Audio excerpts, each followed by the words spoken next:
धर्म प्रेमी बंधुओं, माताओं एवं बहनों,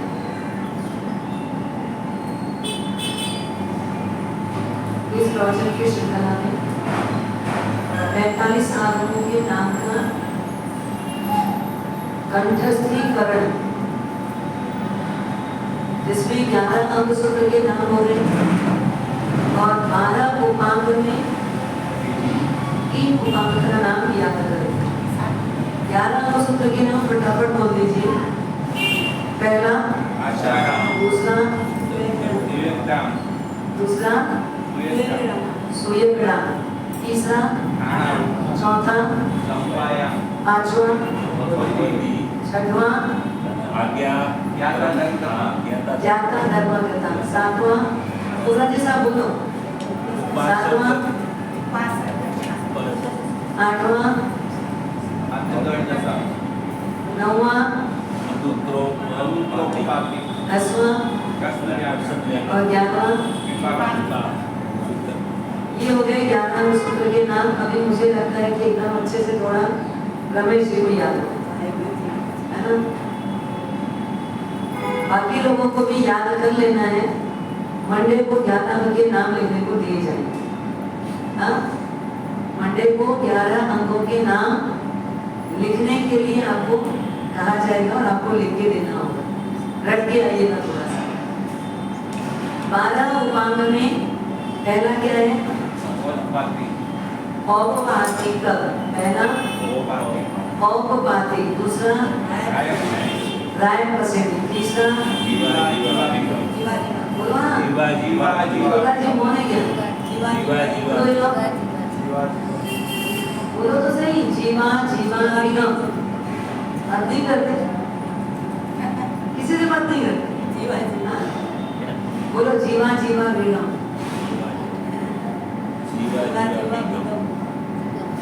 देखो बोलोगे तो आपका कम से कम अपने मुख से दिन भर में कुछ निकले या मत निकले, आगमों के नाम उच्चारण करके भी अपनी जिह्वा को थोड़ा पावन करो। चौथा क्या है? प्रज्ञापना। चौथा उपांग सूत्र कौन सा है? प्रज्ञापना। प्रज्ञापना। तीसरा क्या है? जीवा जीवा विगम। और चौथा क्या है? प्रज्ञापना। चौथा क्या है? प्रज्ञापना। औपनिक, राजकृष्णीय, जीवा जीवा विगम और प्रज्ञापना, ये 4 उपांग के नाम हुए। और अपने इधर बात चल रही है उत्तराध्ययन सूत्र का तीसरा अध्ययन। कौन सा अध्ययन है? अध्ययन कौन सा है?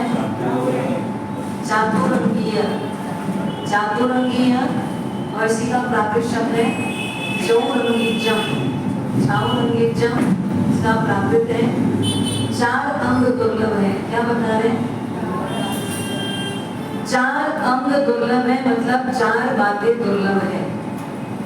चत्तारी परमंगाणी दुर्लहाणी जंतुनो मानु सत्तम सुई सद्धा संजमम्मीय वीर्य।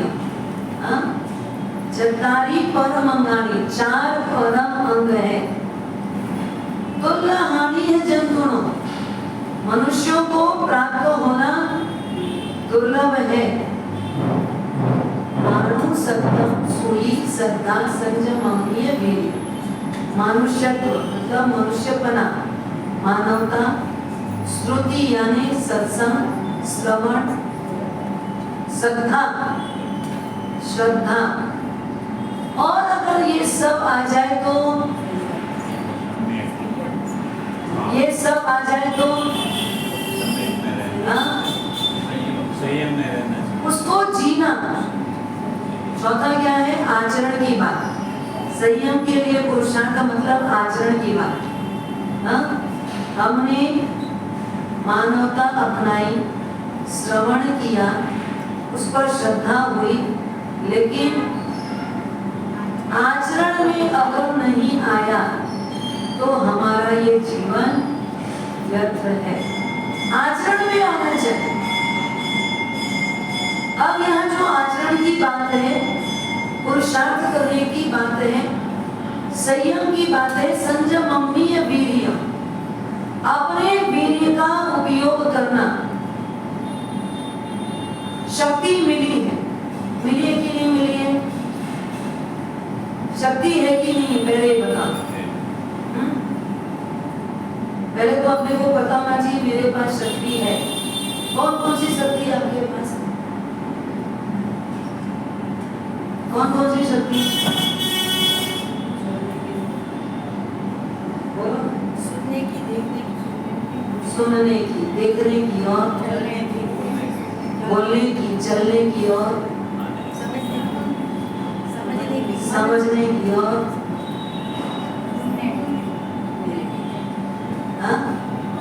सुनना, चलना, देखना, बोलना, समझना, बस यही तक की शक्ति मिली आपको। देखो गति कितनी है? 4। गति कितनी है?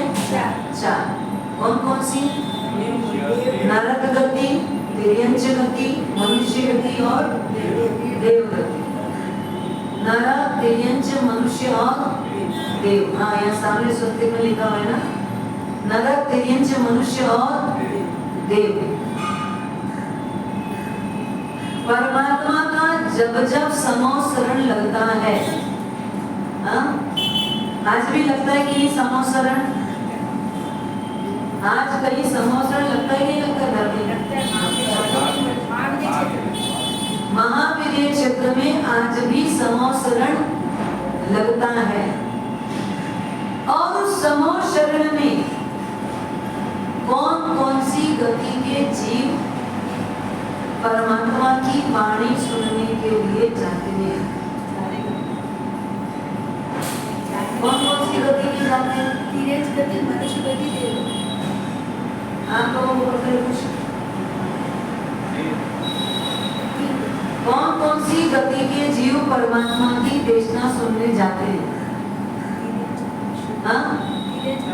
पीछे से सुशीला जी।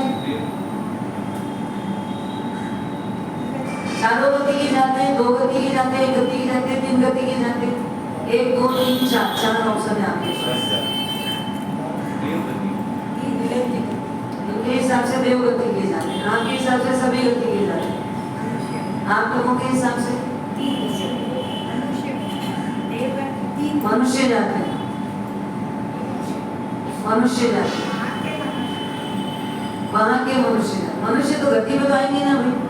4 गति में नरक, तिर्यंच, मनुष्य और देव।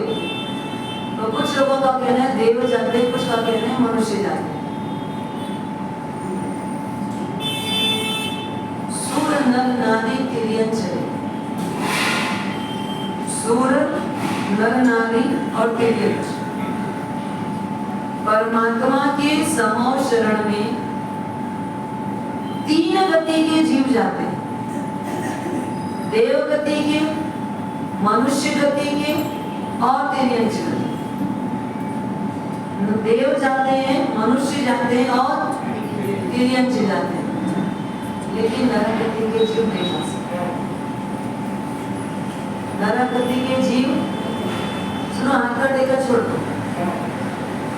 नरक गति के जीव नहीं जाते। जब नरक गति के जीव नहीं जाते तो उनको तो कोई विकास का चांस है?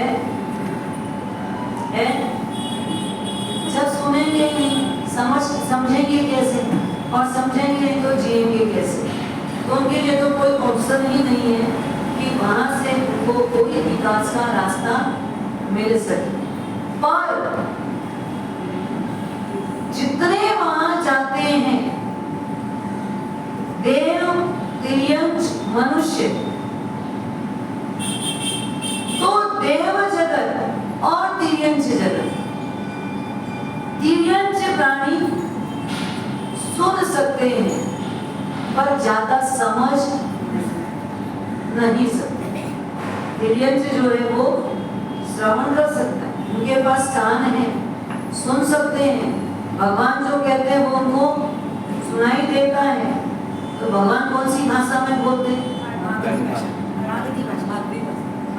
अर्धमागधी भाषा, मागधी नहीं, अर्धमागधी भाषा में। और शैली कौन सी रहती है, राग कौन सी रहती है, मालकोस राग में परमात्मा की देशना होती है। अर्धमागधी भाषा और मालकोस राग। अगर यहाँ अर्धमागधी भाषा में कुछ बोला जाए, आपको किसी को कुछ समझ आएगा? क्यों? हाँ? नहीं, आपको क्यों नहीं समझ में आए? ये तो प्राकृतिक भाषा है। मागधी भाषा जो है, वास्तव में इसको प्राकृत भी बोला जाता है। प्रकृति की भाषा यानी प्राकृतिक भाषा। तो प्रकृति की भाषा है, वो तो आनी ही चाहिए। अब हमको तो इच्छा मी खमास मनो बंदे तुम जाओ नहीं जाए, इसका भी पूरा मीनिंग समझ में नहीं आता। हाँ, हमको इसका भी पूरा मीनिंग समझ में नहीं आता, इसलिए हम क्या करते हैं, उन भाषाओं से भी थोड़ा दूर।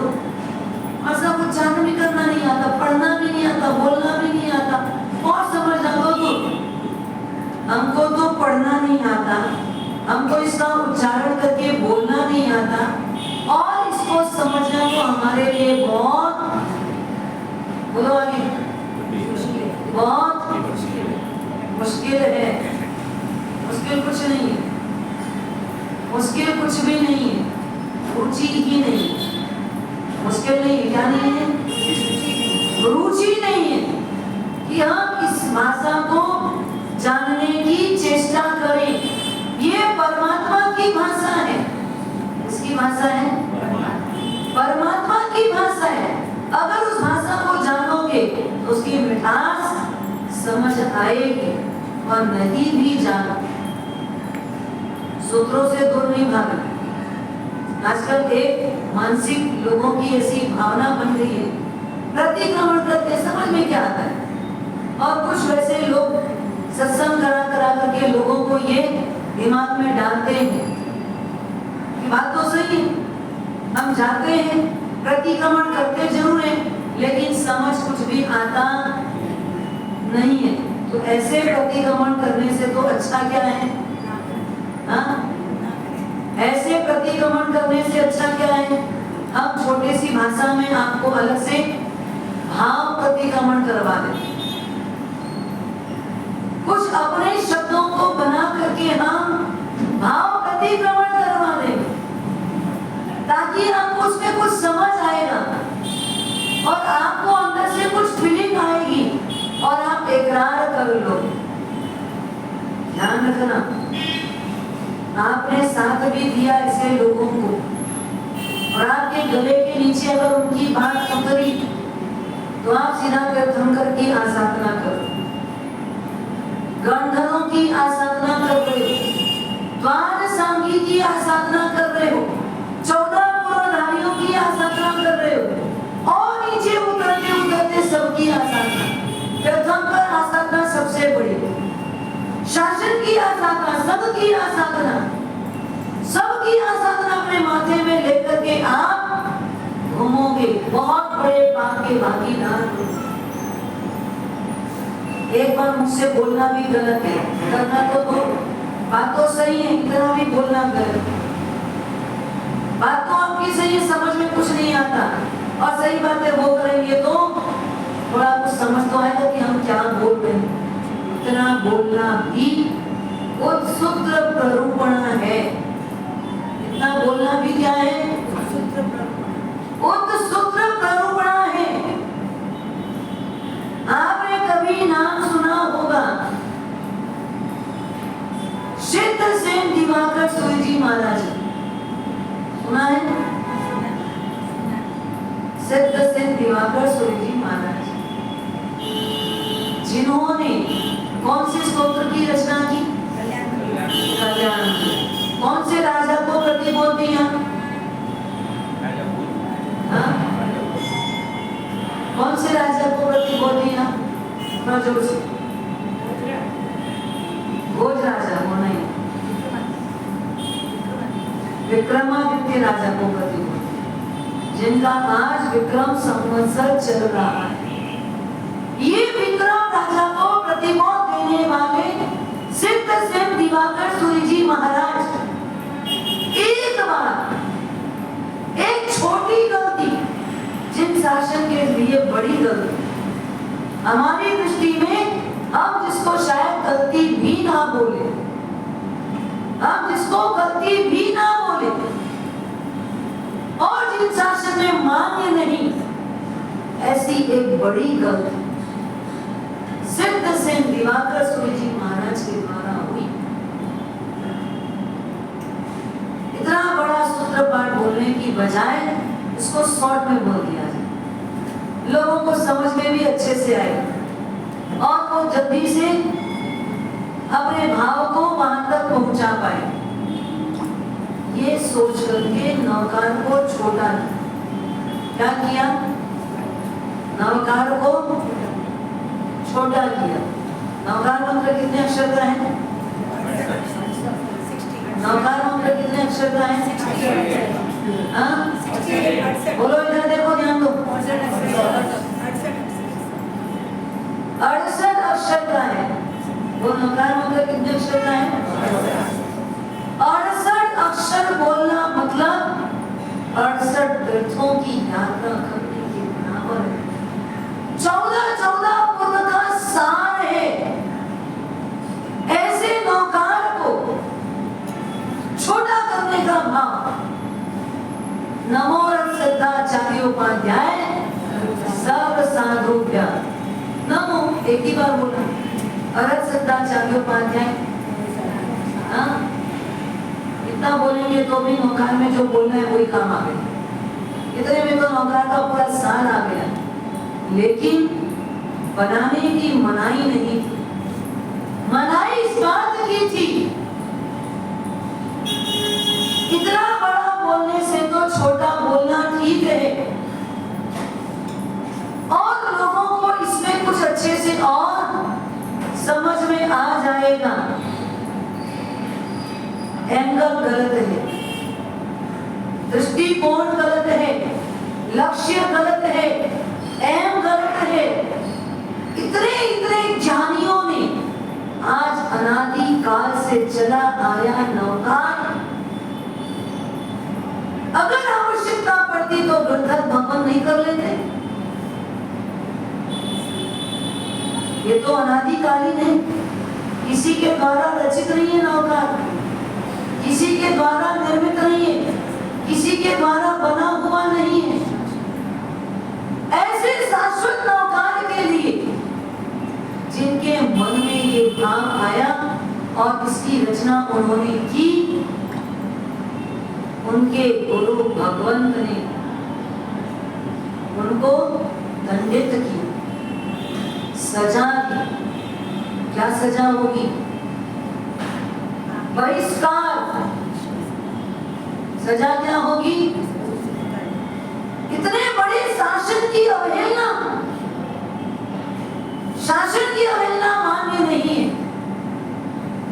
जिन शासन की अवहेलना कतई मंजूर नहीं है, और इतने बड़े जिन शासन की अवहेलना करने वाले उस गुरु भगवंत को उनके गुरुदेव ने अपने समुदाय से, अपने संघ शासन से निकाल दिया। 12 वर्ष तक आपको अज्ञातवास में रहना, 12 वर्ष तक अज्ञातवास में, और लास्ट में समय पूर्ण होते तक किसी एक धुरंधर राजा को प्रतिबोधित करोगे, उसके बाद ही कक्ष में, संघ में, समुदाय में शामिल करेंगे, उसके पहले नहीं। इसको बोलते हैं पारांचित प्रायश्चित। कौन सा प्रायश्चित? पारांचित प्रायश्चित। ऐसी सजा मिली, 12 वर्ष तक कक्ष से निष्कासन, बहिष्कार, और अज्ञात रूप में रहना है। गलती अपने दृष्टिकोण में तो है नहीं, है क्या गलती? आप हम जैसे लोग उसको गलती मानेंगे? मानेंगे क्या? क्या किया है? उसका एक रिकॉर्ड बना दिया, क्या फर्क पड़ता है? नौकर भी गिनो, ये भी करो, लेकिन शासन की, यहाँ अनुशासन की बात आती। अनुशासन यानी अनुशासन, संयम यानी संयम, नियम यानी नियम, मर्यादा यानी मर्यादा। आपको समझ आ रहा है कि नहीं आ रहा है? लेकिन ये मंत्र है, ये मंत्र है, ये शक्ति है, ये परमात्मा के मुख से मिश्रित वाणी है, गंधर्वों के द्वारा गुंफित है। परमात्मा का इसमें स्टैंप लगा हुआ है। इस पर मोहर किसने लगाई थी? मोहर किसकी लगी है? हाँ? आपको समझ है कि नहीं है? 2000 नोट का वैल्यू, आपका बच्चा 2000 नोट की वैल्यू नहीं समझता, फाड़ देगा, चला लोगे, फेंक देगा, चला लोगे, जला देगा, चला लोगे, पानी में बहा देगा, चला लोगे। 2000 की नोट स्टैंप लगा हुआ है, किसका? गवर्नर का, वित्त मंत्री का स्टैंप लग गया है। वही नकली नोट स्टैंप नहीं लगा तो आपको भी कोई फर्क नहीं पड़ता। पड़ता है क्या? हजारों नोट बर्बाद कर दे, हजारों कागज पानी में बहा दे, कुछ फर्क पड़ेगा? स्टैंप नहीं लगा। इसको आप बोलोगे नकली नोट, कागज ही तो है।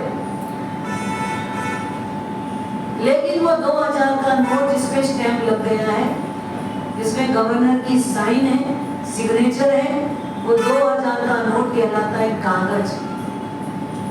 साइन की वैल्यू है, भगवान महावीर का सिग्नेचर है। वर्तमान हमारी चलने वाली सारी विधियों पर, सारे सूत्रों पर गंधर्वों ने गूंथा, लेकिन ये श्योर कब हुआ? आपने जो रचना की वो सही है, इसके लिए परमात्मा ने वासक शेप किया और ये स्टैंप लग गया, सही, जो तुम बनाए हो वो मान्य है, स्टैंप लगा। और आपको लगे ये प्रतिक्रमण समझ में नहीं आता, ये प्रतिक्रमण समझ में नहीं आता। मंत्र है मंत्र, समझने की कोशिश करोगे तो समझ भी आएगा, पर हम कोशिश भी नहीं करते और कहते क्या? समझ नहीं आता।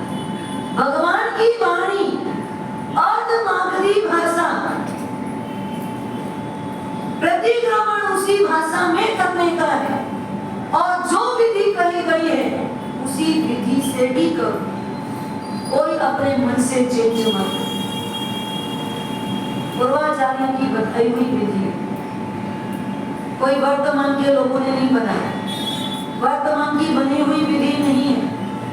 ये विधि भी हमारे पूर्वाचार्यों से आई हुई विधि है। और प्रतिक्रमण जो मूल विधि है, प्रतिक्रमण की जो मूल विधि है, कहां से प्रतिक्रमण चालू होता है? प्रतिक्रमण कहां से चालू होता है? नहीं, प्रतिक्रमण की शुरुआत कहां से?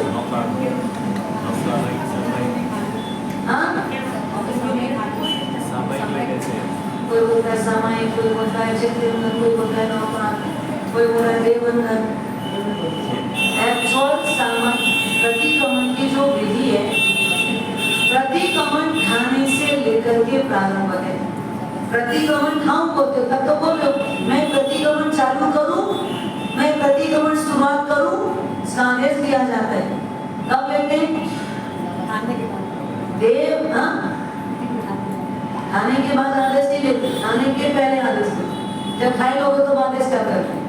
आपकी बहुरानी जब तैयार होकर निकल जाएगी, मम्मी मैं जा रही हूँ पियर, जाऊं, अब तो क्या आदेश में? हमें कहीं पूछे भाई, जब तू सूटकेस लेके घर के बाहर पहुंच ही गई है तो अब पूछेगा कोई औचित्य है क्या? और आप आना कुछ बोल सकोगे? हाँ, तो जब खा ही लिए हो, निकल ही गए हो, पहुंच नहीं गए और अब पूछे जाऊं पिया प्रतिगमन ठाऊं, अब क्या पूछ रहे हैं? विधि बहुत विवेकपूर्ण है, पूरी विधि विवेक के साथ में है। जैसे आप बोलते हो सामयिक संधि जाऊं सामयिक ठाऊं, लेते हो दो आदेश, क्या होता है इसका मतलब? सामयिक संधि जाऊं का मतलब क्या है? ये सब पुरुषार्थ है आपका, संयमित होने का पुरुषार्थ है। सामयिक संदेशों का मतलब क्या? सामयिक में भी स्वाध्याय की बात नहीं पूछी, सच्चाई रहेगी। सामयिक संदेशों का मतलब आधा तो ले ही देते, पर दो बार क्यों लिया के? एक बार में काम हो जाता है। सामयिक संदेशों, सामयिक ठाऊं। पहले प्रश्न किया जाता है, क्या हम सामयिक ले सकते हैं? क्या मैं लेने के लिए योग्य हूँ? क्या मेरी पात्रता है? क्या मैं सामयिक ले लूं? ये प्रश्न किया गया। और दूसरी, जब उनको जवाब मिला आप सामयिक ले सकते हो, तो उन्होंने बोला कि अगर आपकी आज्ञा है तो हम सामयिक में स्थित होते हैं। सामयिक ठाऊं, ठाऊं का मतलब स्थिर होना। अब स्थिर होने के लिए आपने क्या किया? नौकार गिना और क्या बोले? जोर से बोलो थोड़ा सा। खड़े में बनते, बस सीधे सीधे चले गए। कोई गुरु भगवंतों की इज्जत ही नहीं है। हाँ क्या?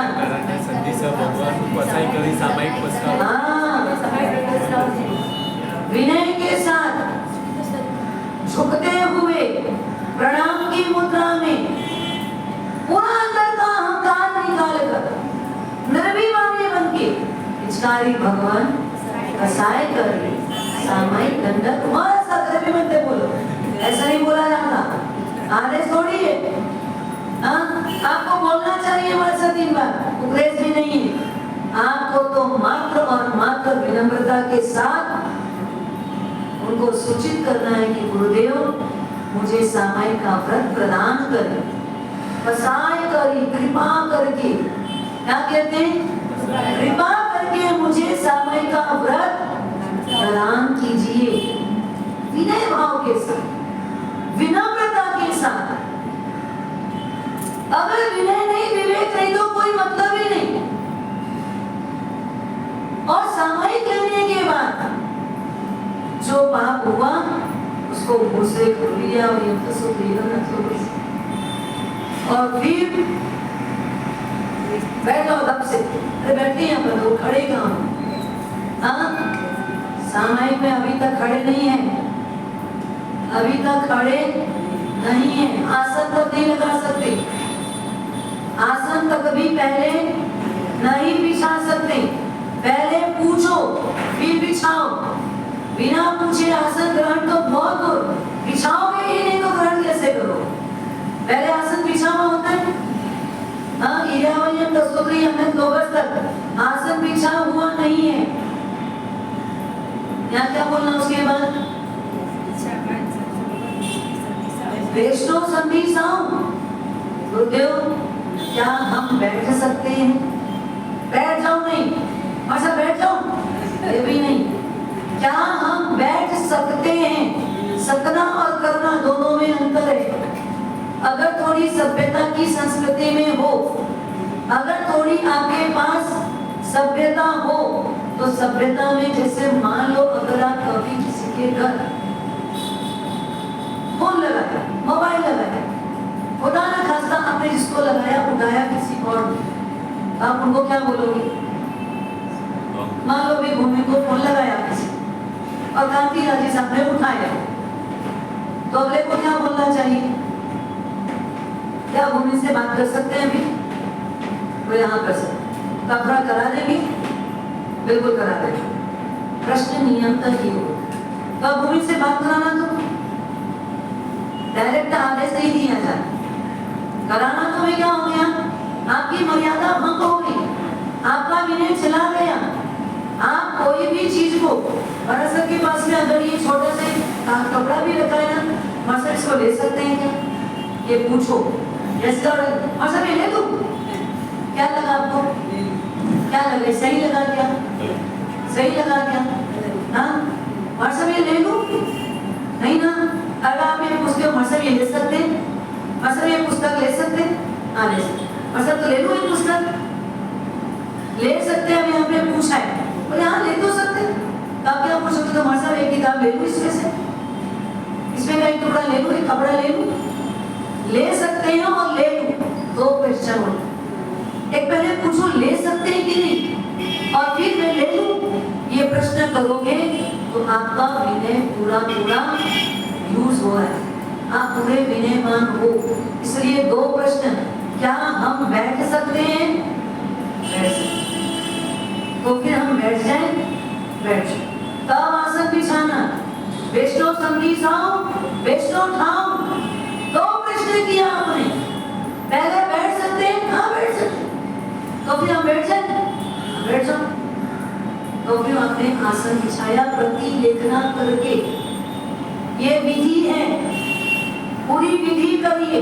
अब बैठ के क्या करोगे? गप्पे बैठ के क्या करोगे? हाँ, वो भी पूछो। सामने आपने किसको रखा है? गुरु की स्थापना की है ना। हर बात गुरु से पूछ के करो, पूरा जीवन तेरे हवाले, सब कुछ तुझे सौंप दिया है। मैं बिना पूछे एक भी काम, मतलब कितना पूछना है? बैठो तो पूछूं, खड़े हो जाओ तो पूछूं, स्वाध्याय तो कर नहीं, सामयिक में तो क्या करेंगे इसे? सामयिक में तो स्वाध्याय किसको पूछने की जरूरत है क्या? पूछने की आवश्यकता है क्या? हाँ, हर काम पूछ के करो। सच्चाई संदेशम, इच्छा कार्य न संदेशा भगवान, सच्चाई संदेशम। गुरु भगवान, क्या मैं स्वाध्याय कर सकता हूँ? क्या हम स्वाध्याय कर सकते हैं? हाँ बिल्कुल स्वाध्याय कर सकते हैं। धीरे खमासना, हर बात खमासना देके ही परीक्षा कर देंगे, बिना झुके परीक्षा करना में नहीं, हर बार खमासना देना है। इच्छा कार्य संदेशा भगवान, सच्चाई करूं, कर सकते हो बोले तो क्या बोला उन्होंने? करेगा, बिल्कुल करो। तब आपने क्या किया? स्वाध्याय के निमित्त 8 अवकाश का स्मरण किया, क्योंकि स्वाध्याय करने से क्या होगा? मेरे 8 कर्म क्षय होंगे। अष्ट कर्मों को नष्ट करने के लिए स्वाध्याय किया, पर हर चीज पूछ के करो, बिना पूछे कुछ भी करना नहीं। अब आप कोई लंबी चौड़ी विधि, कोई लंबी चौड़ी विधि नहीं है। लंबी चौड़ी विधि है, रोटी कैसे बनाते हो? हाँ, रोटी खाते हो कि नहीं खाते हो? खाते हो, खाना अच्छा लगता है, बनाना, हाँ बनाना अच्छा लगता है कि नहीं? बनाना भी अच्छा लगता है, खाना भी अच्छा लगता है, ठीक है। अब बनाने के लिए क्या करते हो? सीधा गेहूं को डाल देते हो आग में, भाई भी कच्चा तो नहीं खा सकते, तो सीधा पकाने डाल दोगे। हाँ, तो गेहूं को क्या करोगे? हाँ, पहले तो उसको क्या किया? सफाई वफाई करके फिर उसका चूर्ण करवाया, फिर क्या किए? वो चाल दिए, सब हो गया, आटा साफ हो गया, आटा रेडी है, बस रोटी बन जाएगी। आटा फाँक लोगे, हाँ उतना पड़ेगा तो क्या डालना पड़ेगा? घी की, तेल की, पानी, हाँ पानी डालना पड़ेगा। कितना डालना पड़ेगा? जितना आएगा, जितना डालोगे सब आ जाएगा। माने को क्या है भैया? 1 कटोरी आटा लो और 1 जग पानी डाल दो, आएगा नहीं क्या? सब समझ में आता है। मतलब रोटी बनाना है तो रोटी के लायक गूंथा जा सके उतना ही पानी डालना, ज्यादा डालेंगे तो क्या होगा? राख बन जाएगी, मतलब सामयिक नहीं होगी कि वो दूसरे कुछ हो जाएगा, रोटी नहीं बनेगी, कुछ और ही हो जाएगा। तो जितनी जरूरत है उतना ही, जितनी आवश्यकता है उतना ही। और फिर क्या रोटी बन गई? गुजरी है तो हाँ, पूरा बिखरा हुआ था, उसको इकट्ठा कर दिया। अब आटा बिखर नहीं गया, इकट्ठा हो गया, तो एकत्रीकरण तो हो गया, इनके अंदर एक संपत्ति आया, और सब पाया तो स्वीकार हो गया आपको? हाँ? इकट्ठे हो गए, सब हो गया, तो स्वीकार करोगे कि नहीं? खा लोगे रोटी? लोया करोगे, बेलोगे, फिर अब तो गया रोटी का खा लो। हाँ? सेकना पड़ेगा। किसमें सेकना पड़ेगा? तवा में? तवा में रख दो, तवा में रखा है अलमारी में। गैस चालू करना पड़ेगा और उसमें वो बेली हुई लट्टी रोटी को डालना पड़ेगा। नहीं, गैस के ऊपर तवा को रखना पड़ेगा और तवे के ऊपर रोटी डालना पड़ेगा और फिर खा लोगे। तो छोटे दीक्षा लगेगी ना, मुझे पता ही नहीं विधि क्या है। विधि क्या है वास्तव में पता नहीं, अभी भी रोटी आती खा बस लेते। बापने का काम पता है, बनाने का काम आज भी पता। ये क्या करते हो? हाँ, उसको ऊपर नीचे करोगे जब अच्छी सीख जाए। हाँ, कच्ची ना दिखे तो ही उसको उतार करके फिर स्वादिष्ट बनाने के लिए घी लगाओगे और उसको भी कैसा फिर सब्जी के साथ खाओगे, अचार के साथ खाओगे, मिर्ची के साथ खाओगे, दाल के साथ खाओगे, है ना? मतलब ये जीवाराम एक पापी पेट को भरने के लिए सुबह खाया शाम तक खा ली। आज खाया कल तो निकालना ही पड़ेगा। हाँ? आज जो खाया है उसको कल सुबह तक निकालना ही पड़ेगा। उसके लिए इतनी माथापच्ची करते हो, इतनी सारी विधियों से क्रॉस होते हो।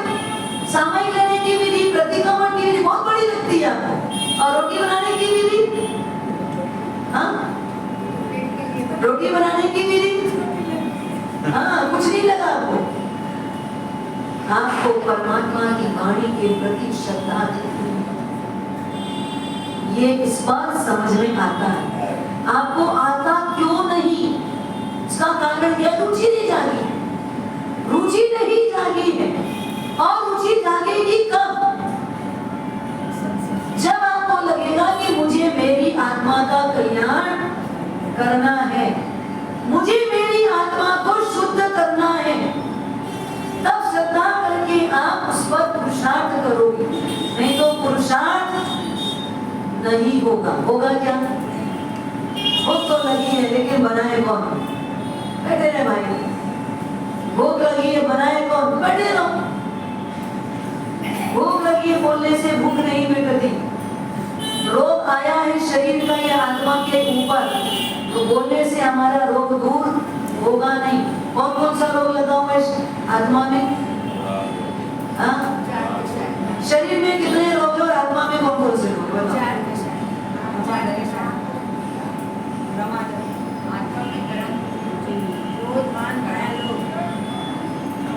कौन कौन से रोग लगे हैं? जन्म दुखम जरा दुखम रोगाय मरणानीय अहो दुखो संसारे जन्म दुखम जरा दुखम रोगाय मरणानीय। जन्म का दुख, जरा का दुख, बुढ़ापे का दुख। बुढ़ापा है कि नहीं है? हाँ? नहीं मारे सर, हम जवानियों के साथ जवानियों में चल रहे हैं। हम जवानियों में चल रहे हैं। भले यमराज कितना भी लेटर भेजे, कॉल करे, फोन लगाए, कुछ भी करे, हम उसको इग्नोर करके चल रहे हैं। वो सूचना पे सूचना, समाचार पे समाचार, एक एक करके छोड़ता जा रहा है। छोड़ रहा है कि नहीं छोड़ रहा है? क्या क्या समाचार छोड़ा? ऊपर से नीचे तक देख रहे हैं। ये क्या किया? क्या किया इस बार? ये ऊपर का तो दिख रहा है। क्या किया? समाचार आया कि नहीं आया? आया ना? काले को सफेद कर दिया। क्यों कर दिया? देखो भाई, ध्यान रखना, अब आपका समय नजदीक है। काले काम से बच जाओ, सफेद काम की ओर अपना ध्यान लगाओ। अब कृष्ण पक्ष से शुक्ल पक्ष में आ जाओ। और हमारे सेठ साहूकार वर्तमान जीवन जीने वाले लोग, मुझे बुढ़ापा चाहिए ही नहीं, मुझे बुढ़ा दिखना ही नहीं है, मुझे तो ये यमराज को भी ठगना है, तू भले बोल काले को सफेद, लेकिन मैं इतना होशियार हूँ, सफेद को भी काला कर दूं, सफेद को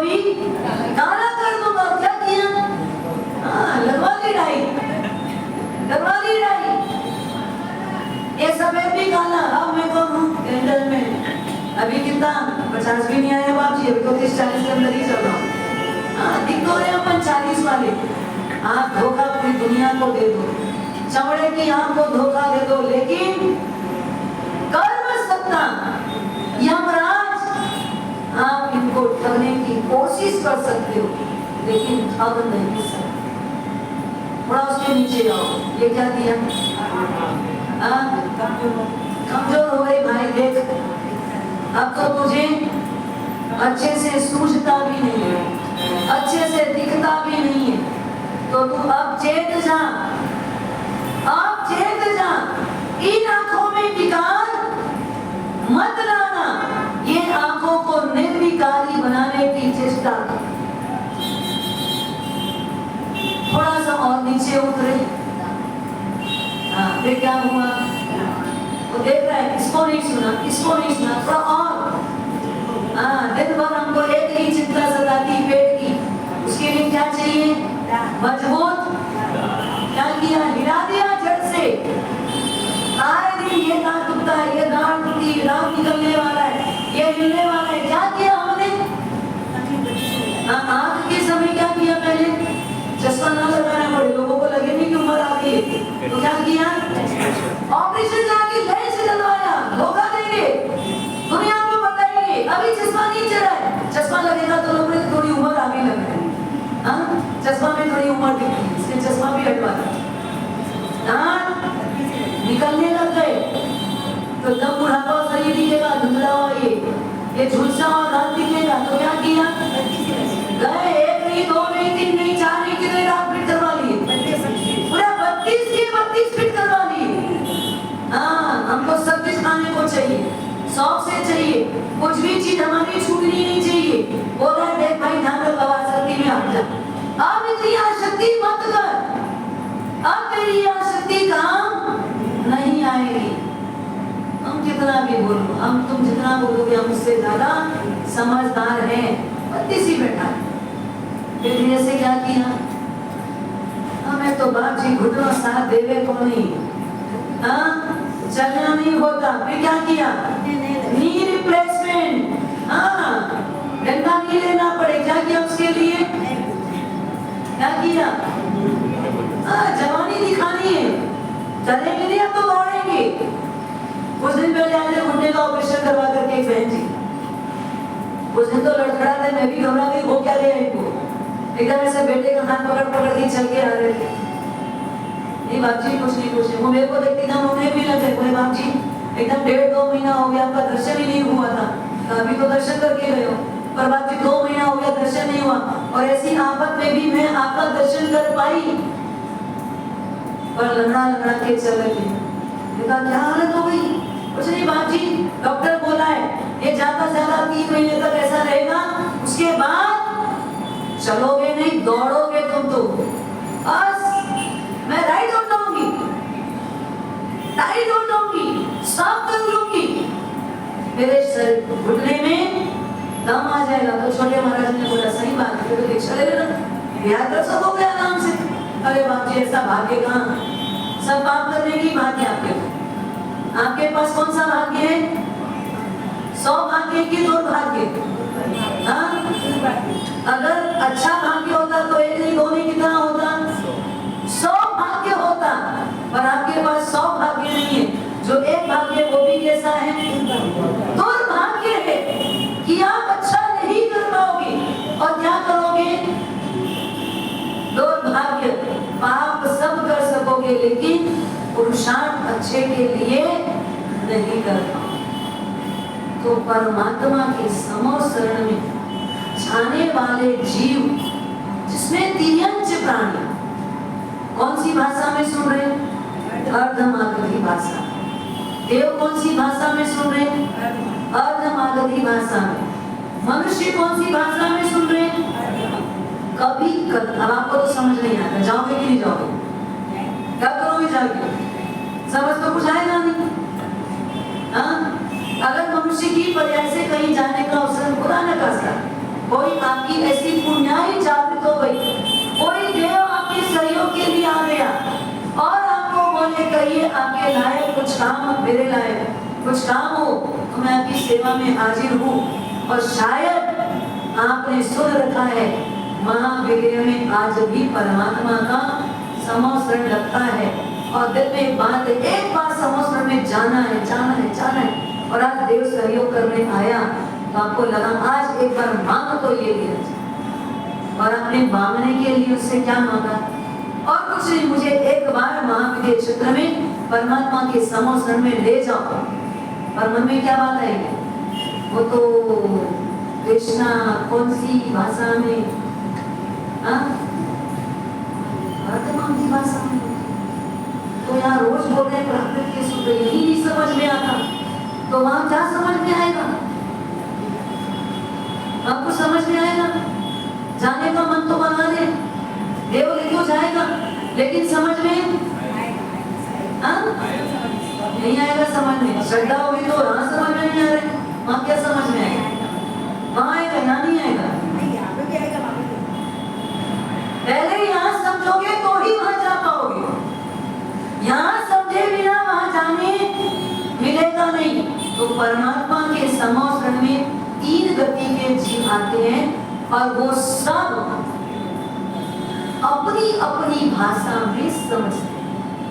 परमात्मा की वाणी का अतिशय, क्या अतिशय? परमात्मा बोलते एक ही भाषा में है, लेकिन सुनने वाले तक पहुंचता है तब वो अपनी अपनी भाषा में ट्रांसलेट होके पहुंचता है। कोई ट्रांसलेटर रहता नहीं साथ में, लेकिन परमात्मा की वाणी का अतिशय ऐसा है कि वो अपनी अपनी भाषा में सबको समझ में आता है। पर सुनने के बाद तिर्यंच प्राणी समझ नहीं सकते, तिर्यंच प्राणी समझ नहीं सकते। उनका इतना ही सौभाग्य है कि वो समोसरण में आ सकते हैं, परमात्मा की देशना सुन सकते हैं,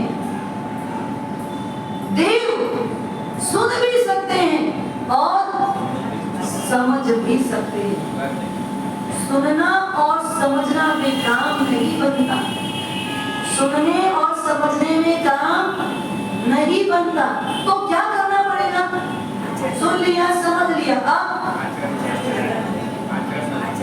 आपको पता ही है इसके बाद आवश्यक क्या है? एक बार एक डॉक्टर ने एक छोटे गांव से आए हुए व्यक्ति को देखा।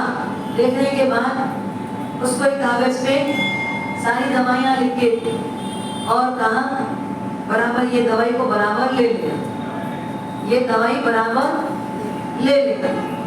अब ले लेने का मतलब उसे समझना, ले ले।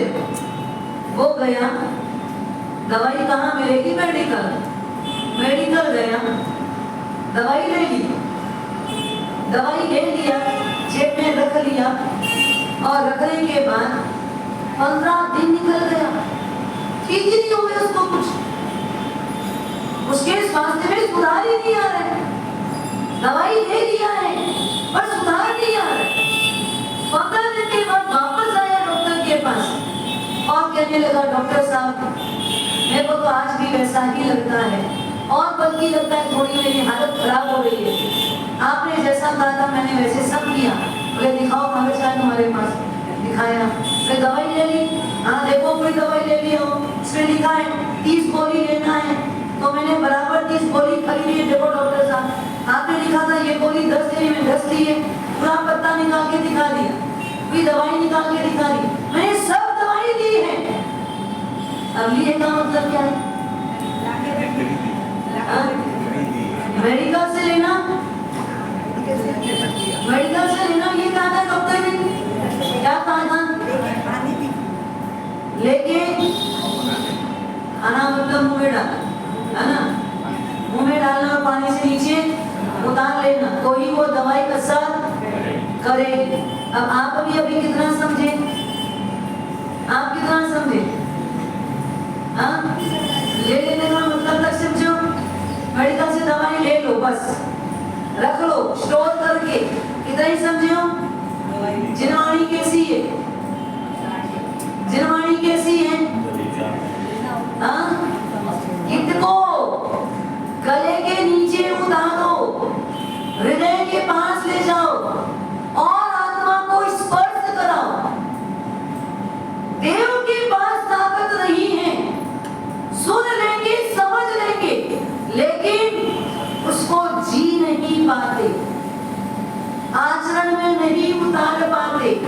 मतलब हाथ जोड़ के पचखान नहीं कर सकते। एक भी व्रत देव ले सकता है, एक भी छोटा सा नौकासी का पचखान देव ले सकता है, 1 घंटे के लिए भी मुट्ठी सही का पचखान देव कर सकता है।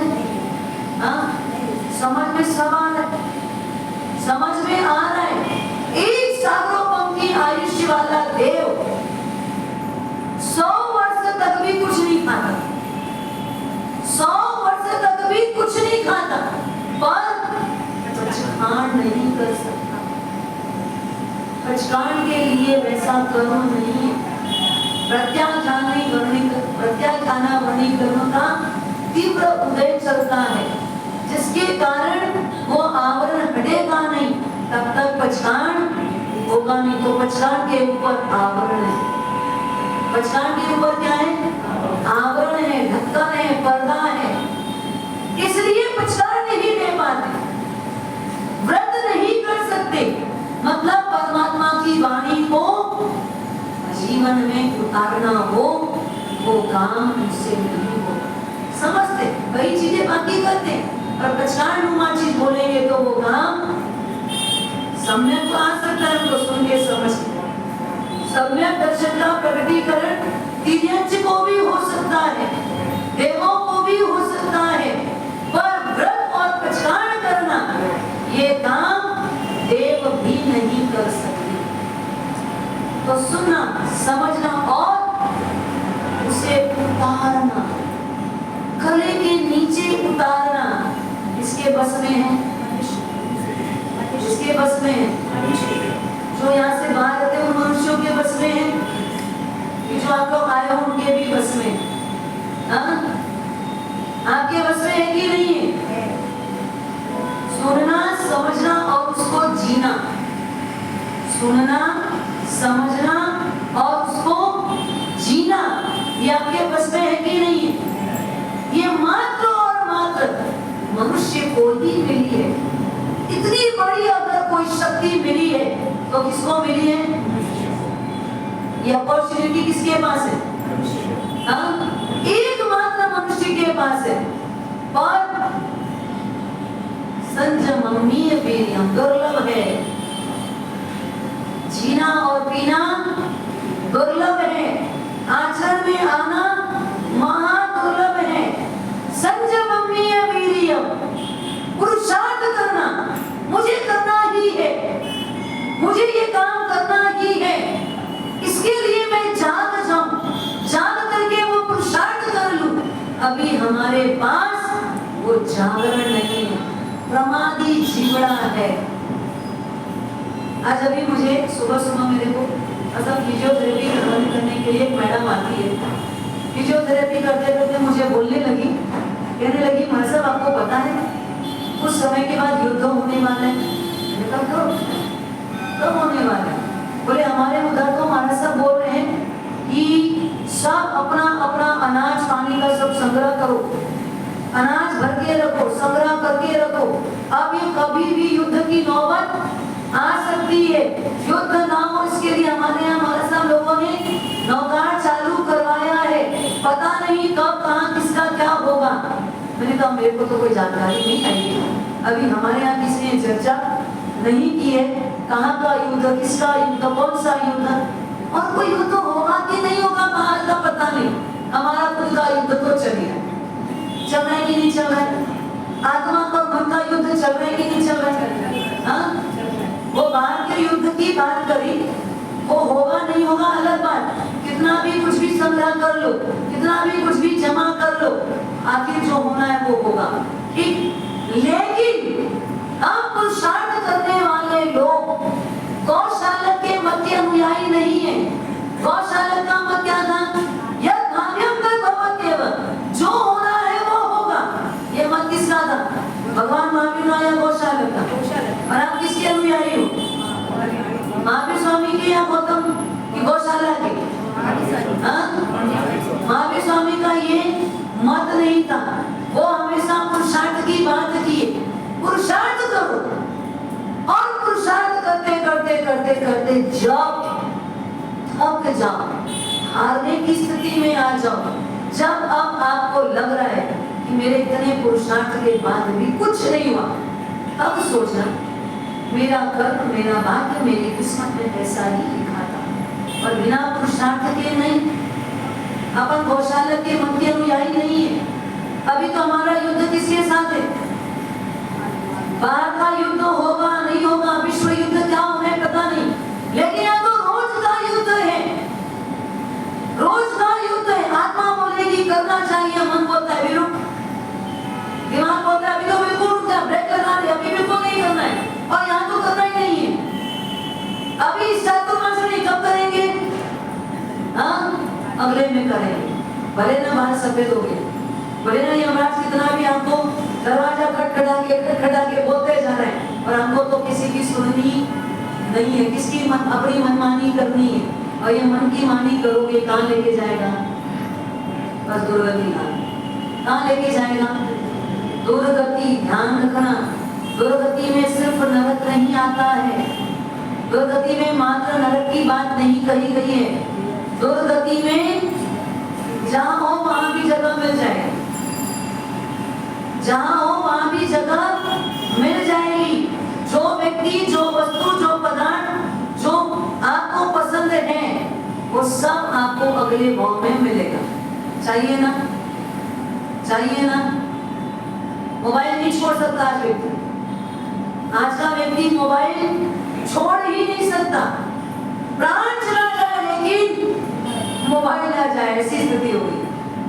आप सोचो, विचार करो, अगर ये मोबाइल में इतना आकर्षक रहेगा तो क्या होगा? क्या होगा? ये मोबाइल की बैटरी इसी के इर्द गिर्द आप कीड़े कुंथुए बन करके भी मंडराओगे। ये हमारी आत्मा की ये दुर्दशा हो जाएगी, जिसमें मन लगा रहेगा, जहां आसक्ति वहां उत्पत्ति। ये रूल्स है, जहां आसक्ति वहां उत्पत्ति। ये स्लोगन याद रखना, ये मंत्र है, ये पाठ है, इसको दोहराना। जिसमें आसक्ति है उसमें उत्पत्ति है, जहां आसक्ति है वहां उत्पत्ति है। वेद के लॉकर में अगर आसक्ति है ना, बस अगला स्टेशन वही हो, अगला स्टेशन कहीं किसी को पूछने जाने की जरूरत नहीं। खुद से खुद को समझ लो, खुद का आकलन कर लो।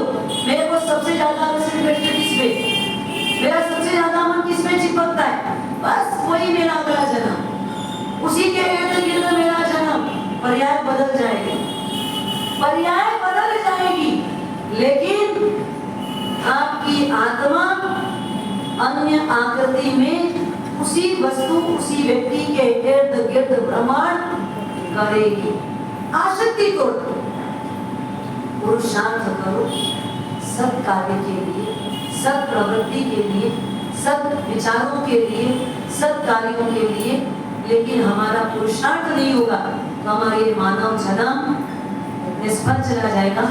उदयभान, वीरभान, जो इस सत् पुरुष है उसके लिए पुरुषार्थ था मंत्रेश्वर का, और उस मंत्रेश्वर ने पुरुषार्थ करके उनको तो बचा लिया। लेकिन अब चिंता, मैं भी बचूं, मेरा परिवार भी बचे, धर्म बचे।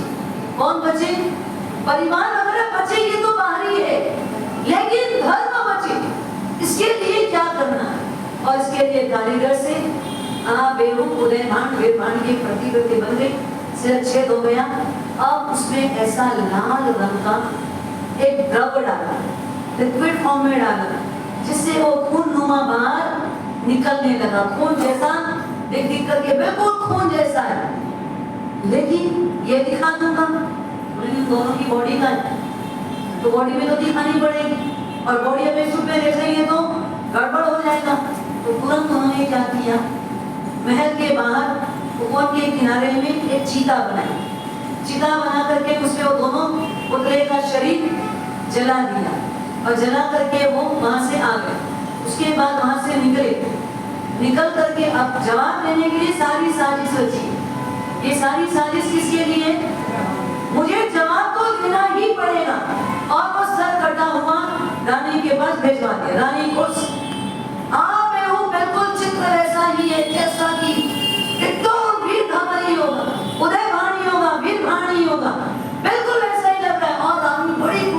से कृष्ण ने देख लिया था, क्या किया, उदय बाण, वीर बाण, वो बोलती जा रही, वो अपना अलग ही गीत आलाप रही है।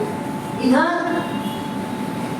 वीर धवल राजा के पास न जाकर मंत्रिस्वर अपने घर की ओर रवाना हो गए, लेकिन अंगरक्षकों के बीच अपने आप को सुरक्षित रखते गए, क्योंकि श्री रानी के पास कटा हुआ मस्तक पहुंच गया है। ये सूचना हवा की भांति पूरे नगर में फैल गई। पूरे वीर भाण को मंत्रिस्वर के द्वारा मारा गया है। और मंत्रिस्वर बाहर तो निकले, पूरी प्रजा में खलबल मची हुई है।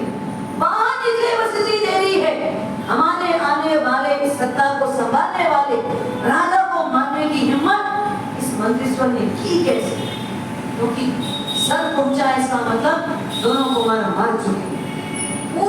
पूरा राज्य जो है सन्नाटे में, सत्ते में और एकदम जाना आवेश और आवेग में आ चुकी है।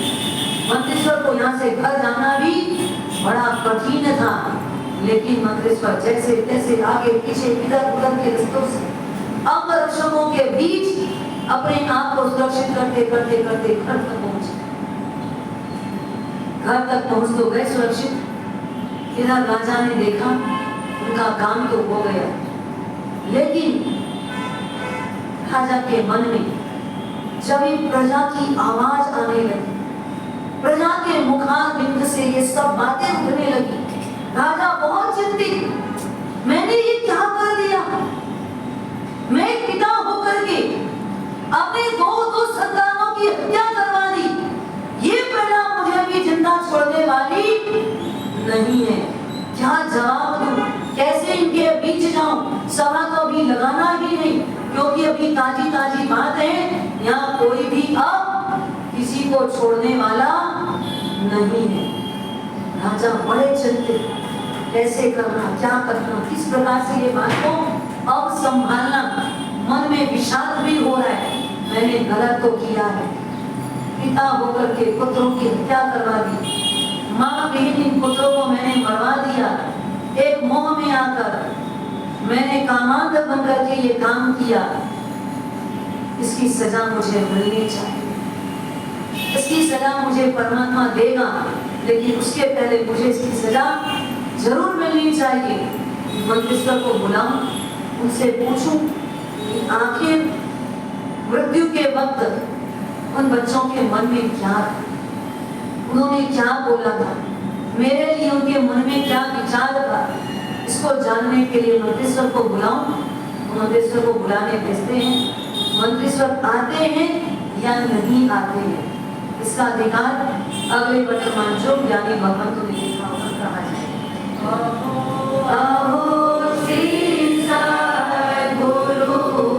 करुणा सिंधु अपार, आपा अमर पद प्रभु करियो, आओ प्रणाम। जे स्वरूप समझा लिया, पायो दुख अनंत, समझा